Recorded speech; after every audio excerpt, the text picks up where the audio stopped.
Good morning. I hope y'all can hear me through the mask. That's going to be all right. Man, it's been a while, hasn't it? Yes.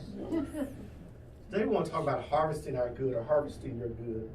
When Dr. George asked me about this, you know, sometimes I come and it's already there and I'm writing it. This is one of those things that it's always being written. So I'm going to be a little fluid today, even though I did write quite a bit. But harvesting our good, and there is a paraphrase quote, I believe it's from Jeremiah. It says, or Job, "My roots are planted by the waters, and the dew lies all night upon my boughs, and in the harvest season I should be invited to the feast." Harvest is what we're all about, working and harvesting, and we're always planting, we're always harvesting. So today I want to talk about the gardens that we plant.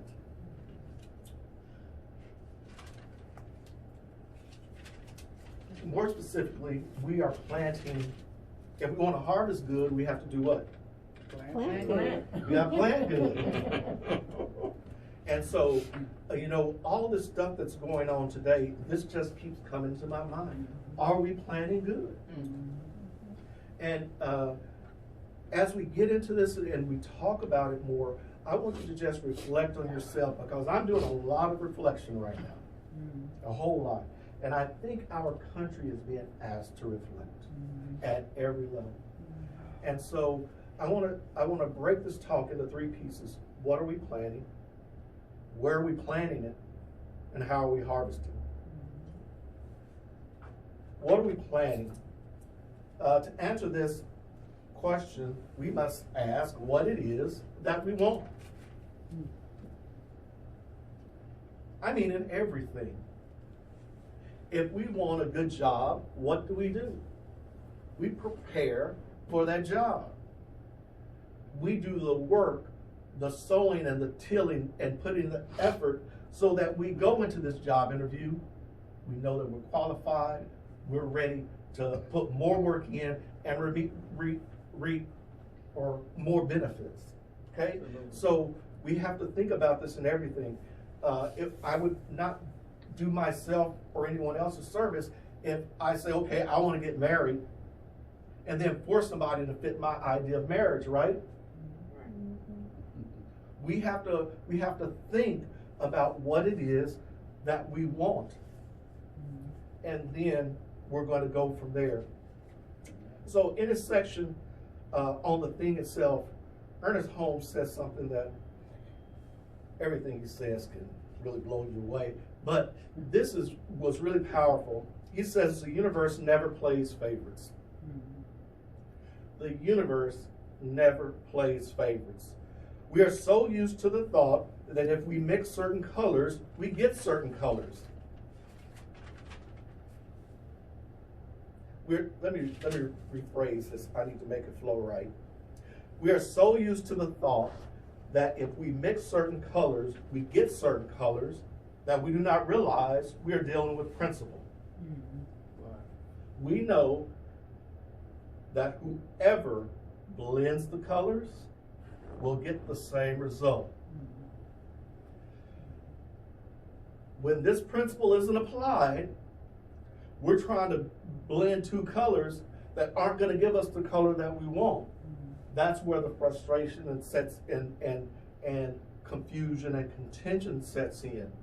And so, once again, if we look at today, I love America, and I love Horace when you read that prayer for America. We are a Republican, a republic. And in a republic, we are all one people. We all share a voice. Even the smallest minority groups have a place at the table for decisions. And so this is what it means to be a republic. And in our homes, when we have a husband and wife, we should be in that together, working together. When we're in a business relationship, yeah, we have a boss, yeah, we have coworkers, but we're all working together for one thing. We should all be blending our talents and our gifts so that we can get the outcome that we desire. So what happens when we don't? Can a bad person sow a good seed? Yes. Can a good person sow a bad seed? Yes. So let's talk about about good. What is good? Good is that which is morally right. That which gives one a benefit or an advantage, something that is pleasing, desired, or satisfied. I'm grinning behind the mask, if y'all can tell. The challenge with good is that satisfaction, desire, and pleasure can be temporary. A benefit or advantage can be temporary. That which is morally right is not temporary. That which is morally right. And so, sometimes I try to put definitions of things so we can understand. So when I use the word moral, that which internally drives us toward what is good and beneficial and right, not just for myself, but for everyone. Good is a collective word, okay? And so when I understand this, now I can go back and ask, did I really plant a good seed? Or did I plant a seed that was good just for me? Good just for mine. Okay? So this is what we want to look at. So before we ask why bad things happen to good people, or the other question, why do bad things happen to me, let's look at this good that we are planting.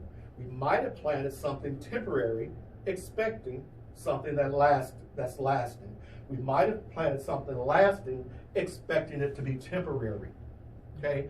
And so when we start looking at everything, I want us to look, did I plant something that was good and lasting? In the Bible, I love the Genesis story, because after God creates something, he says what? It's good. He didn't say it's just good for me. This is good. This is self-replicating.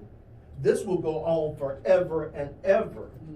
Whoever steps into this space is going to be able to enjoy this goodness.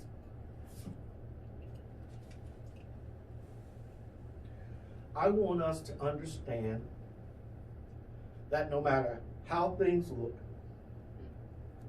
no matter what condition we are placed in, we embody this principle, this God principle. God is all that there is. God is right where we are every moment of every day. Every breath is God's presence moving in me and through me and moves as me. And so in this consciousness, I want us to understand that we must really think about the good that we desire. And then let's just be honest. Is there anything wrong with us wanting something, a car for ourselves, better health for ourselves? No, not at all. But we must realize that those things can be temporary as long as it's attached to a temporal being. As much as we love our husbands and wives, our children, that's temporary. It doesn't mean that we don't stop praying, we don't start working towards the good, because there's still a collective good there, right? So when we talk about what it is we're planting, let's really be clear that we're planting and we're reaping what it is that we get. We don't want to just mix the wrong colors. I'm going to tell y'all a couple of stories because I think it's going to sum up. Candace knows, and if you follow me on Facebook, you know I've planted a garden. I've been dealing with herbs like rosemary and oregano, and I planted some onions. But this year, I went all out. Planted some cucumbers, some tomatoes, put some lavender in the ground and some other things. And so I was really excited. And so the cucumbers just started flowering, man, just grew like crazy. And then we see this one, and I'm watching it. Oh yeah, it's getting real big, and it gets big, and we harvest it. But there's no other cucumbers around, and so I said, oh man. Anyway, I just go and I just wait for the rest, and then I go back out there and I'm looking at my cucumber plant, and I start peeling back some leaves, trimming it, and I noticed 2 other cucumbers, and things were massive, but they had turned yellow. They had turned, and you know, if a yellow cucumber is bitter. And I missed the harvest season. I got a piece of it, but I didn't get all of it because I wasn't paying attention. I wasn't aware, right? So sometimes our good is here. We get a piece of it, but we don't dig a little deeper to find all the good, to get all the harvest. And so I want us to keep that in mind. So then my tomato plants start blossoming, and then they start putting the little fruits out, and one's real start to get red, and I'm all excited, and I pick it and I eat it, but it's not quite ripe yet. It's good. Oh, I can taste it. It's good. Not quite ripe yet. So sometimes our eagerness will make us jump the gun. Y'all know it, especially if you remember dating when you were young, don't you? Okay. You saw just the eagerness. You see that impulse buy, you just get it. You want it. It's good for you. But then you never end up using it again. Okay? So I want us to think about that eagerness. Because now that we plant good, we have to nurture good, give good time to grow. And so, bring it to a close here, my fig tree. When I've always wanted a fig tree. I planted oaks and crepe myrtles and pears and fir tree, elm. I planted them. I've never planted a fig. So I said, I'm gonna find this spot for it in the backyard, and I dig the hole, plant it. It's perfect. It has leaves on it, and even some little bitty fruit buds because I bought it. And so all of a sudden I see one of the little fruits turning ripe, but it stays small. And I'm like, oh, that's odd. But anyway, I keep watering it because you're supposed to water it every day for the first 2 weeks. And the leaves just start falling off. The fruit starts drying up. And I'm like, what's going on? I mean, the soil is here. It should be clay down at the bottom. It drains. Lost all of my leaves. Stopped watering, and maybe I was watering too much. Nothing. And I said, oh man, what can I do? So I'm digging a little bit deeper. And someone had written that, yeah, clay soil is okay, it's good, but some clay soils don't drain like you think they drain. So whereas I'm thinking about my live oak tree and my crepe myrtles that I also planted, they have a little bit more slope. This one the fig tree has just a little slope. Then it levels off, then it slopes again. Right in that spot, water was collecting deep underground. So fig trees can't stand water all the time. Few plants can. So when I'm thinking about this, I planted it, I've nurtured it. I'm doing what I'm supposed to do, right? I wasn't aware of another condition. It wasn't until I studied, read, observed, talked to other people about it, before I realized that nothing was wrong with the plant. It was the soil. So then I said, well, what can I do? I don't want to dig it up and send it into any more shock. Just leave it there. Don't water it. So I haven't. Leaves are starting to come back, green, and pretty soon it's going to be back to where it was before. So I observed, I studied, I listened, but I didn't give up on the desire. And sometimes when our desire doesn't work out, or it starts to work out and it starts to fall to pieces, we just give up on it. Give up on it, dig it up, plant something else, move it or something. We need patience with our desire. So when I talk today about harvest, about the harvest season, I'm talking about what it is that we're planting. We must know that it's either temporary or it's going to be something lasting that's going to outlive us. Okay? We must know where we're planting. Everything we plant right here. And if you're not planting something here, someone else is. So if I'm getting something I don't want, I have to ask myself, did I plant it? Yep, there you go. Okay? So this is what I want to stand. So that's number 2. And the third thing was, how are we harvesting? Are we jumping the gun? Are we doing the right thing, but under the wrong conditions? Do I give up on this desire? Do I fix the condition so that my desire can grow and manifest in fruit? Because all the good is going to come from that, right? The good that I desire comes through this fruit. And so I want us to just take time and understand that.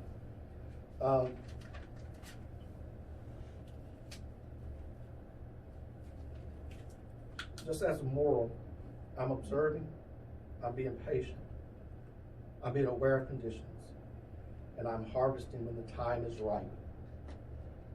Okay? That is the consciousness that I want to leave us with today.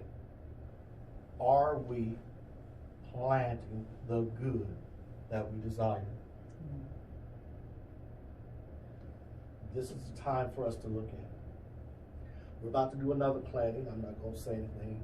But in November, we have to do a planting, right? All of us have to do our duty. And then after that, we still have a duty. We have to nurture and cultivate what it is that we planted, right? I want us to think about this because good is right here. It's all the time. It was established at the very beginning. It's all good. We have a saying, it's all good because it's all God, right? Amen. So if I can't see it, if I can understand it, if I can embrace it, if I can't understand which condition I am, it's going to affect me. Not that part of God that is eternal. Does that make sense? Yes. Okay. So I want us to understand that, and I want us to turn within. Let's just close your eyes for a minute. Let's get in that space where we know that God is all that there is.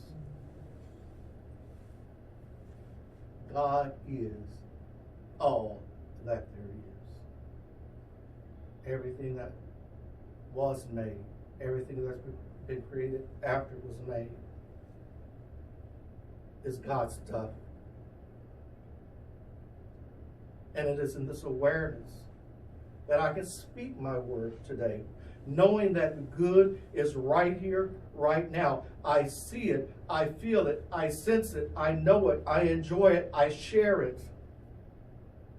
Because this good is eternal. I do not have to live in fear.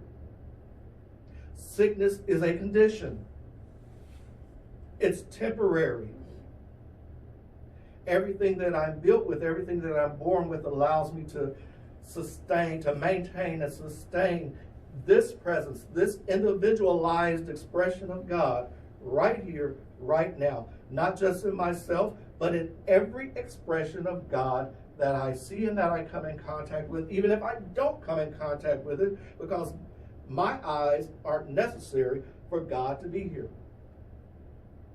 My knowledge is not necessary for God to be here. God exists anyway, whether I realize it or not. There's an infinite intelligence in the universe.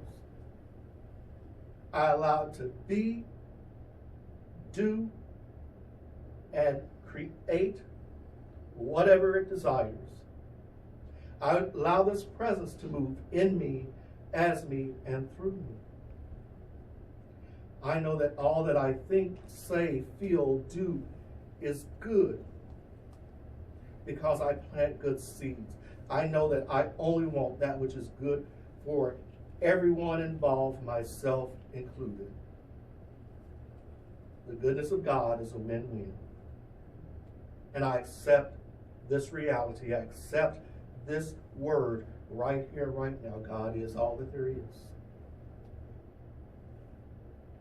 And I release this word knowing that we are blessed, blessed, and very blessed. All is good. All is perfect. All is God. And so it is. And so it is. Praise, praise Him.